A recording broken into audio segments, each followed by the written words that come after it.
Hola, en el siguiente video realizaremos una explicación sobre los temas de movimiento rotacional y traslacional. Un análisis de la combinación de conceptos rotacional y traslacional.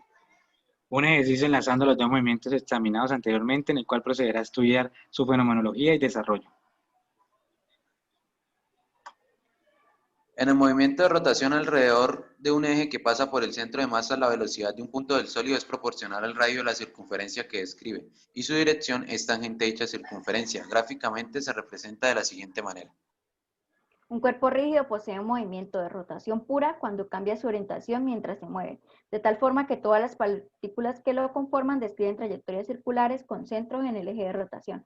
En estas condiciones, el centro de rotación permanece fijo respecto a un sistema de referencia fijo en tierra, como se ilustra en la figura. Mientras el cuerpo rota alrededor de un eje fijo que pasa por el punto O, las partículas I y J describen circunferencias concéntricas con centro en el eje que pasa por dicho punto.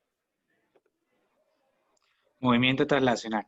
Todos los puntos del sólido se mueven en trayectoria paralelas. La velocidad de un punto del sólido es la misma que la velocidad del centro de masa. Durante la traslación no hay movimiento angular. W es igual a alfa y T es igual a cero. Por tanto, todas las partes del cuerpo tienen la misma aceleración lineal. Gráficamente se representa de la siguiente manera.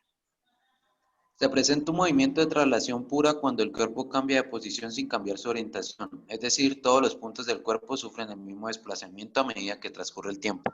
De acuerdo con la figura, la partícula A y el centro de masa, cm, han tenido el mismo desplazamiento. Esta es la razón por la cual cuando se analiza el movimiento de traslación es suficiente considerar el movimiento del centro de masa del cuerpo. Es posible demostrar que el centro de masa en lo que traslación se refiere se comporta las fuerzas externas actuarán sobre él. Por ejemplo, consideremos el movimiento de un vagón de una noria. Puesto que este no se da la vuelta, sino que conserva en todos momentos su orientación vertical, llegamos a la conclusión de que el sólido experimenta un movimiento de traslación. Cada uno de sus puntos se mueve en cada instante con la misma velocidad que el resto de los puntos, aunque esta velocidad sea cambiante.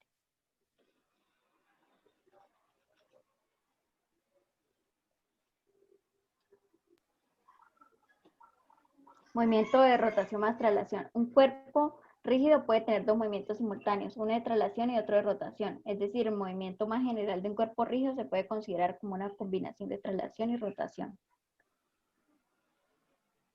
Lo anterior permite encontrar un sistema de referencia en traslación, pero no rotante, respecto al cual el movimiento parezca solamente de rotación.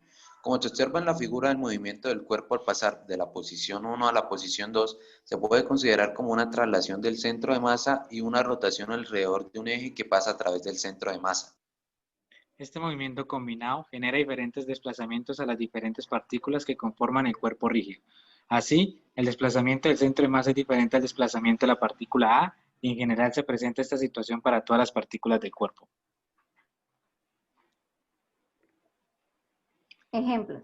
En la primera imagen observamos que el pin está realizando un movimiento tanto de rotación como de traslación y en la segunda imagen observamos la rotación del sólido respecto a su centro de masa y traslación del centro de masas bajo la acción de fuerzas externas. Energía cinética de rotación. La energía cinética de un sistema es la suma de las energías de las partículas que lo forman.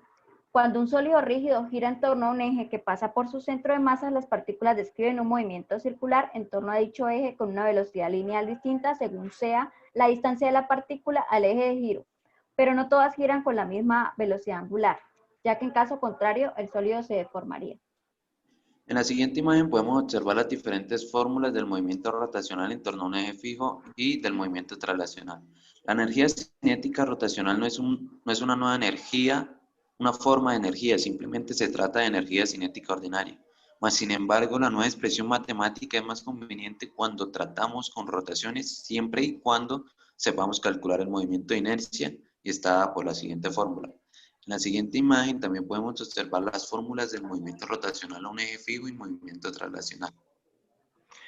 En la energía, esta energía corresponde a la energía cinética interna, ya que está referida al centro de masas. Si esta a su vez se está moviendo con respecto a un origen, la energía cinética total del sólido se calcula sumando la energía cinética de rotación y la de traslación del centro de masas. Recordemos que en ausencia de deslizamiento se cumplirán las siguientes expresiones.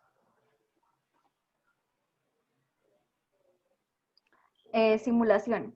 Para la simulación 1 se puede ver que la primera está realizando un sistema de rotación, la segunda de traslación y la tercera está compuesta por los dos movimientos. Para la segunda simulación se tiene que... En el programa interactivo observamos que el vector velocidad y la trayectoria que describe un punto de la rueda. Cambiamos la posición del punto de color azul sobre el diámetro de la rueda en el control titulado distancia. En la parte superior observamos la posición del punto relativa al centro de la rueda cuyo rayo está fijado por el programa interactivo y es de 1 metro. La velocidad angular de rotación en el control titulado V rotación. La velocidad de traslación del centro de masas se ha fijado en BC igual a 1. El radio de la rueda se ha fijado en R igual a 1 y se puso el botón titulado de nuevo. Observamos la trayectoria de un punto de la rueda y su velocidad tangente a la trayectoria. El vector velocidad de un punto de la rueda es la suma del vector velocidad en el movimiento de traslación, que es constante, y el vector velocidad en el movimiento de rotación, cuyo módulo es constante, pero cuya dirección va cambiando. Es perpendicular a la dirección radial y su longitud es proporcional a la distancia entre el punto de la rueda y el centro de masa. A continuación realizaremos el siguiente ejercicio. 2 cilindros de la misma masa M y con el mismo radio R, uno hueco y el otro macizo, se dejan caer a la vez desde el reposo en la parte más alta de un plano inclinado, a una altura h, sobre el que ruedan sin deslizar. ¿Cuál de ellos llegará antes a la base del plano inclinado? Sacamos los datos pertinentes tanto del momento de inercia para el cilindro macizo como del momento de inercia para el cilindro hueco. Mediante la conservación de la energía resolvemos el ejercicio para hallar las velocidades de ambos cuerpos, arrojándonos como resultado que el cilindro macizo llegará antes que el cilindro hueco. En el video aprendimos lo siguiente. Realizado por Juan Fernando Sarmiento Villabón, Carlos David Valencia Uceda, María Fernanda Burgos Vivas. Referencias. Gracias.